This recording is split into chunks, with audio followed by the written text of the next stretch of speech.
And the person you're dealing with here, I have here the Queen of Swords. And the Queen of Swords, this fell out for, I believe, Taurus.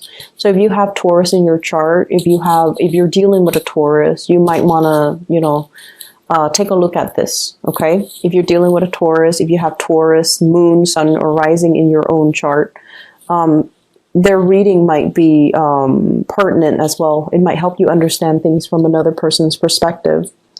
You don't have trouble doing that, but I feel like it might be meaningful.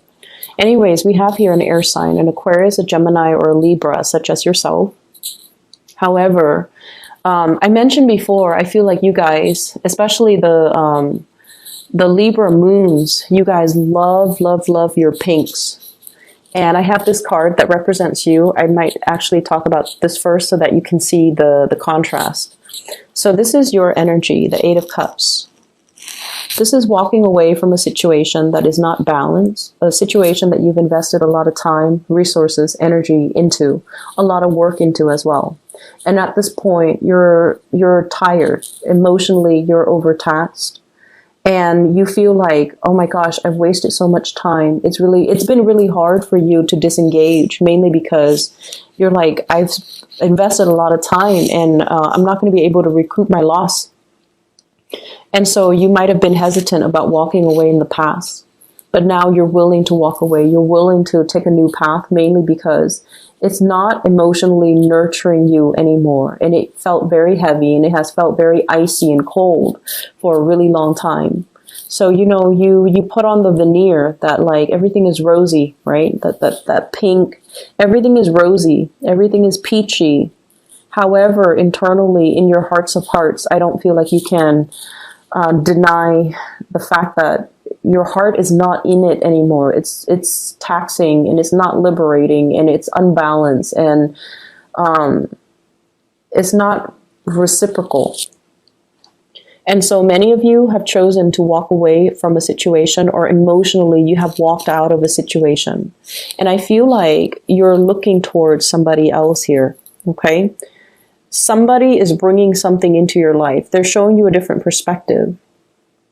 And I feel like you might still be in this other relationship that you can't really recoup your loss, so you can't really move away. There might be children. And you might have also wondered, like, I can't leave because, there might not be other people, other suitors, other opportunities for me until this person comes into the picture. And this person is everything that you've wanted. They're blue. You're very pink. So I feel like there might be gender role reversal, okay? And that's just the stereotypical, color coding that I'm using. But I do feel there's an element here. This is a female energy, and yet her demeanor is very, very strategic, very icy. So she's not a warm, cuddly type of a person. However, she's very intelligent. So it could be a male or a female, but their energy is that they're not, typically warm and cuddly and welcoming and things like that. However, this person is very highly activated on the crown chakra. They have a lot of insights, a lot of wisdom. They can see through people. They can see through situations. They can bring a lot of clarity in a situation where there is none. And I feel like you find them very, very attractive. And one of the ways in which Libran and Taurian people find other people attractive is in the symmetry. The way they dress, whether or not their clothes are complementary colors, the way their facial features are, whether or not they have dimples or they have like a gentle, a kind face. So I feel like you guys are really are suckers for like people with a pretty face. Okay, like we're talking like classical beauty, like somebody with dimples, somebody with long eyelashes, somebody with expressive eyes, somebody with features that make them feel like very gentle, very like harmless, okay, like big eyes and, rosy cheeks and plump lips and, things that make people feel like, wow, this person is like a doll. They won't really hurt a fly. So you find this person really attractive. And I feel like that's the first thing that drew you in. You found them very, very attractive, very physically, aesthetically pleasing to look at. And when you got to know them, you might find this aloofness, this icy demeanor about them quite fascinating, mainly because it's not emotionally draining on you, mainly because they don't demand a lot from you. And so many of you might be in one relationship where you're like looking for a way out, and you've been thinking about it for quite some time, but you stuck around.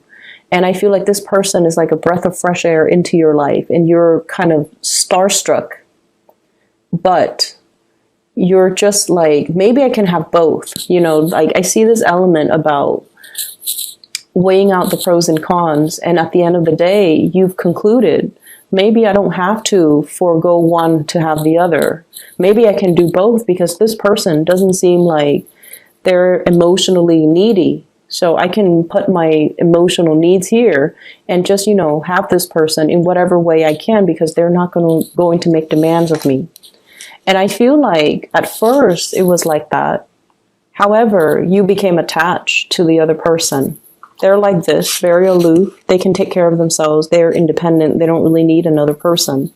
But I feel like what you started developing was the Two of Cups. This is a friendship. This is like a very deep spiritual bond between you and another person. This is like two people who are very like-minded. The communication flows really, really well between the two people. It's the foundation of friendship, and it allowed the two of you to approach one another in a very honest, in a very like unguarded type of a manner. And I feel like you have developed feelings for this person.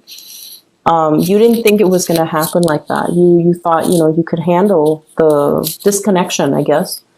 But then the other person draws you in, and then you end up at this Two of Cups phase where you feel like this person is my kindred soul. They really, really, really get me. And I feel like the trouble is right now, this is a really beautiful card, but I feel like the person that you're dealing with, you might not be physically intimate with them. There might be an emotional affair. There might be, you know, if you're in another relationship, there might be an emotional affair. I don't see a lot of things here that indicate, well, I definitely see attraction. And I feel like a very strong soul connection and a spiritual connection. I don't see like, you know, that sexual attraction, the I can't live without you type of attraction, like that carnal desire, because I feel like nothing has been consummated yet. There's an emotional connection. There's an emotional affair. If you're in another relationship, there's a deep emotional bond. But where the person is that they're very moral. They will not stray from their morality, okay? So, like, I feel like it's somebody that's, you know, kind of like no sex before marriage, okay? So it could play out in that way. Or I can't be with you if you're married to somebody else. Or I can't be with someone I don't love. Or they could just be like, they could be waiting as well for you to finish up things from your end, whatever that means, before they can get involved with you. But if they want to get involved with you, I feel like it's going to have to be all or nothing, because this person wouldn't want any less. They want all of you or none of you. Okay? So that's where you're at with this person right here. And this person, they're linked up with the Star and the World. So you're dealing with someone who might be very, very popular. They might have fame and some type of, they might have fame, they might be a world traveler, there might be an element of people coming from different countries, somebody that travels a lot, or somebody that belongs to a different world. Like they're just, you know, culturally different from you. And the Star in the World basically means they are waiting on a higher calling. They're waiting for their life to begin. They're waiting for opportunities to travel. They're waiting for opportunities to kind of move away, pursue their life, or allow their lives to start. So I feel like at a moment's notice, they're going to be on their way out. They're going to be seeking other opportunities. So there's somebody here that you definitely have a very strong connection with, but it seems like you're tied up in something else. You're not able to give them whatever it is that they want or whatever it is that you want from them to solidify a really strong relationship. And the feelings are definitely mutual, you know, with this Two of Cups.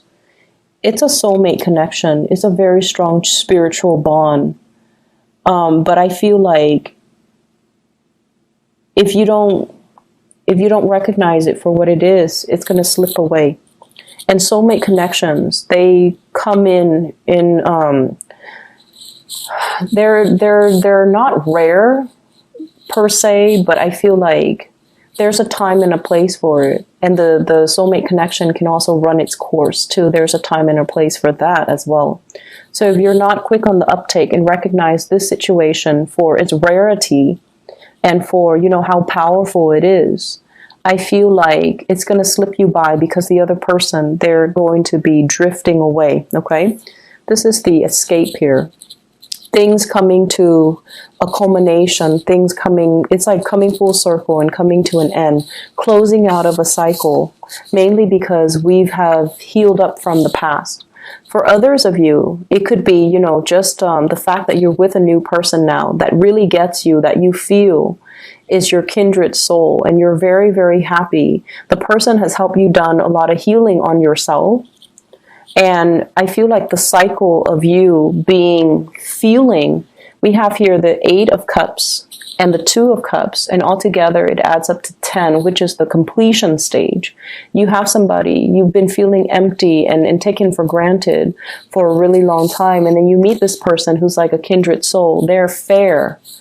They are just, they want to do the right thing. And I feel like it's really refreshing when we meet somebody who has the same values as us, all right?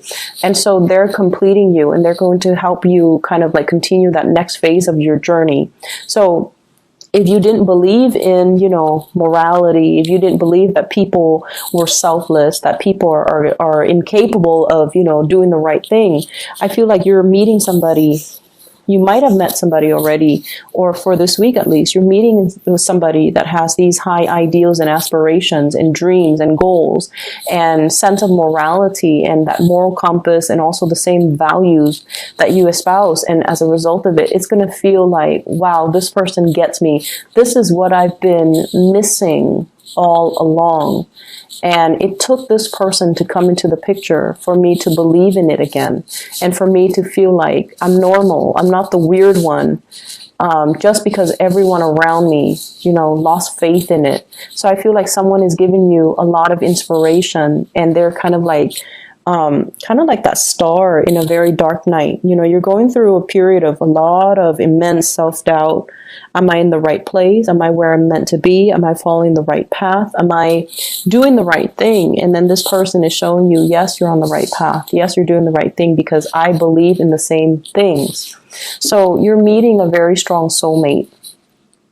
And it's a beautiful relationship. Recognize it for what it is and really cherish it, okay? And proactively go after it, because I don't feel like they're going to stay around. If you're not making your intentions known, you know, they might not linger around forever. And then when you decide to do it, Libras, it might be too late, because you tend to straddle the fence, and, you know, you're not as decisive as other signs, okay? Other areas of your life. Once again, I feel that energy, the veneer, okay, keeping scores and things like that. So I have this element here. This is a workplace attraction. I have the 7 of Pentacles. This is like 2 people working towards a common goal, a common purpose. And usually I think of this as, you know, I'm staying a little bit extra at work, mainly because there is an office attraction or something that is hidden. Okay, not so much like a clandestine affair, that would be more the 7 of Swords, but more like I really admire and appreciate this person. I want to get to know them better. But we have like work that needs to be done, but there's that, you know, every once in a while they cross my path. There's that attraction. So I definitely see you feeling this for somebody, and it might make the work environment a lot more dynamic, a lot more fun. I also feel like there might be interference in the work environment as well. This is a card about training, consulting, and too many people involved in a situation, too many cooks in the kitchen. Everyone is offering their 2 cents, unsolicited nonetheless, and everyone feels like they're an expert in their field, so they're coming together to kind of offer, their advice, offer their take, and it can create a lot of confusion. And I feel like that's what it's doing here. We end up here with the Five of Pentacles. And the Five of Pentacles is a situation where we feel kind of left out. We feel a little bit hidden and isolated. And despite all of these options, all of these people coming in telling us what we should do, it's really hard for us to listen to our inner voice and allow, it's like these inputs from these other people is drowning out your intuition. So you should really listen to your intuition and figure out what you need to do. Okay. So that's one area that I feel, there's workplace attraction. There's also like workplace confusion and interference, and too many people telling you what to do. And you want to, of course, appease everybody. But I feel like you're at a point where you can no longer do that. You're at a point where you need to kind of step out of your shell and grow up. And I want to say like almost grow a backbone and do what it is that you're divinely, intuitively guided to do, rather than being afraid to upset people by not taking their advice, even if what they're offering you is not appropriate for what you're dealing with. Okay? For those of you who are feeling a little bit down and out, if you have recently, I see a divorce situation here as well. We have the Justice card as well as the Four of Wands. This is like paying alimony, paying child support, ending a relationship, having to deal with the legal aftermath of a failed relationship. If you are dealing with that as well, I feel like financially things might be halved. Okay, so financially, if you have had a lot of financial blessing. So if you're like, if you were married and there were two incomes, now we're going in half. And I feel like you're going to start to feel the financial pinched. Okay. And then if you've had to, take care of the kids or the wife or the husband or whatever the situation is, there's now child support and alimony that's going to have to be had, and there's going to be that financial pinch as well. So I feel like for some of you, the financial picture is not looking too great. And I also feel as if, I feel like for those of you who are dealing with, divorces and separation and child support and alimony, you have to kind of go to court and sort out like, either agree to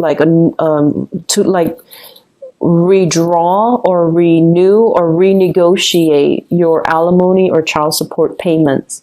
And then for others of you, I feel like you're doing really well at work. You might be in the legal profession. You might have met somebody that you're married to in the legal profession. You might now be meeting somebody in the legal profession, and you guys really hit it off. And I feel like, it's a really great career for you to stay in. You're consulting, or other people are consulting you. And so you're doing a lot of training in that arena. But I definitely feel like there is this sense of meeting somebody that you really, really love on a soul level. You recognize each other. It's like upon the first time that you meet, you understand this sense of your soul recognizes one another.